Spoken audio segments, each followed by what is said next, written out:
Welcome back to my channel, guys. It's me, Irvin, with more first impression videos for you guys, and this might be the last one today. I might have one more. I do have a reaction also releasing, so or have already released it. It just depends where I am today. So I don't know. Hopefully one more video will come out today, and then we'll see what happens in the next few days. This anime has a long name, which is why I have my laptop out, so I can tell you the long name and then I can put it aside and talk about the anime itself. Before anything, guys, though, if you have not done so by now, make sure you subscribe to my channel. That is the main thing. A lot of you guys are watching but not subscribing, so please do that at the moment while you're watching this. Just scroll, or with your computer, press the button.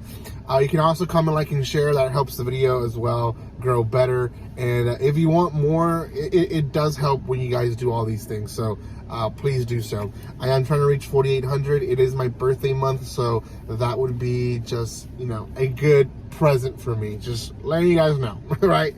Okay. The anime to this one is My Isekai Life, which is probably going to be the known name of the anime, but the official name is My Isekai Life. I gained a second character class and became the strongest sage in the world.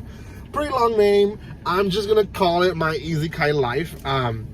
It is found in High Dive, which, if you don't know what High Dive is, High Dive is essentially the Sentai Films anime company streamer, if you want to say that. It's been out for a few years now, and I myself have promoted, you know, not affiliated with them, but promoted High Dive because High Dive is not popular, wasn't popular, but this season it's releasing like 7 or 6 new animes, so it really has to be talked more about. So you will see other first impression videos here of me talking about High Dive. So My Isekai Life is found on High Dive. I think at the moment there's 1 episode, there might be 2 episodes out, but at the time of recording, I believe there's only 1 episode out.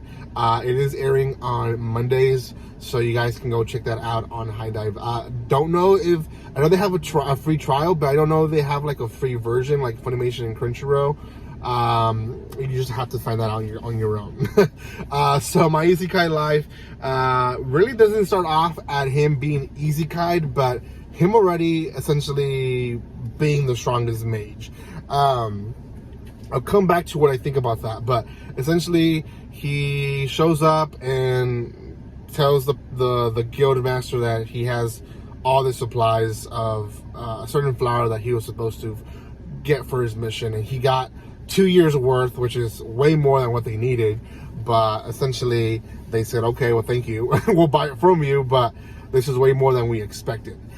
So he goes and overhears that there is a massive army of monsters reaching the city, and he kind of volunteers to help protect the city when the guildmaster essentially was almost telling everyone to just leave the city, and, you know, they'll have to rebuild somewhere else essentially. And he's like, no, there's a lot of people here that might not even leave, like, I need to protect the city. So we learned that his main power comes, or his main source of power comes from slimes, and he has quite a bit of slimes. I did not count them off, but I want to say there's at least 8 or 7 of them. And what ends up happening is the guild is encouraged by his bravery, and they decide to stay as well and protect the city, and they put themselves as the front line of soldiers, and he is essentially preparing himself to have the power of enough to destroy these monsters. There's, I think they say 1,000 or maybe 10,000, something like that. It's a ridiculous number of monsters. So he, from the background, fights, and the slimes eventually get the dragon breath that he promised them to have, and they are doing well in the front line.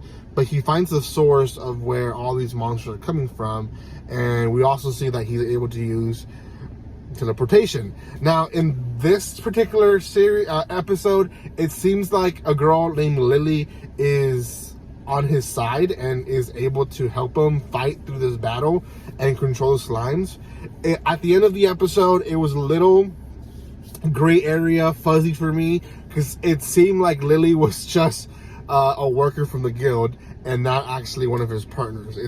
I thought Lily was like had been with him forever because she knew what she was doing in the battleground. But anyways, eventually they defeat him, and everyone's happy, right? They go back to the guild, everyone's having a party, he's relaxing, and he decides that he shouldn't stay in that town anymore. So he picks up his stuff and he leaves without anyone really seeing him leave. And in a way, the guildmaster sees this as humble because he leaves without like a hero recognition or stuff like that, right? He's the one that really put all the effort to kill off all these monsters. And we see him traveling to the next city. He arrives at the next city, and that's really the end of the episode. So we do see what he was as a human in like a very fast flashback, and we see that he essentially was working for a company that programmed something that basically had them complete deadlines that were ridiculous, right? That's very common for Isekai characters for some reason, but that was his job, and that's really the only flashback we get from him. Do I like series like this? You know, I like the fact that they let you know from the get-go, even from the title, that he is going to be strong and overpowered. But obviously, a lot of people have not been liking these type of series because of that, because they just are way overpowered, and it's basically him just defeating stuff episode times episode, right? So the action part and the whole build-up of the character is not even part of the anime.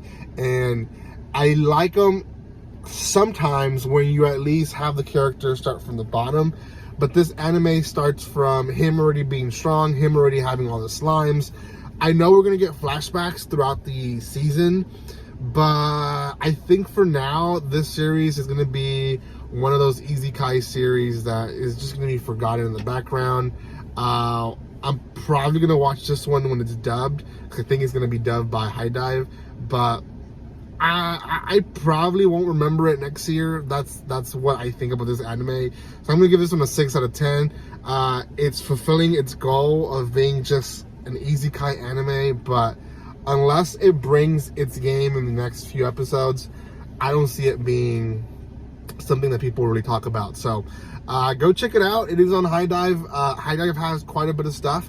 Again, it is owned by Sentai Films, so you guys can check out what they have and what they provide for you guys. So thank you guys so much for watching this. If you guys have not done so by now, make sure you subscribe to my channel. Give some love by commenting, liking, and sharing. And guys, I'll see you guys next time. Like always, don't be strangers. See you guys.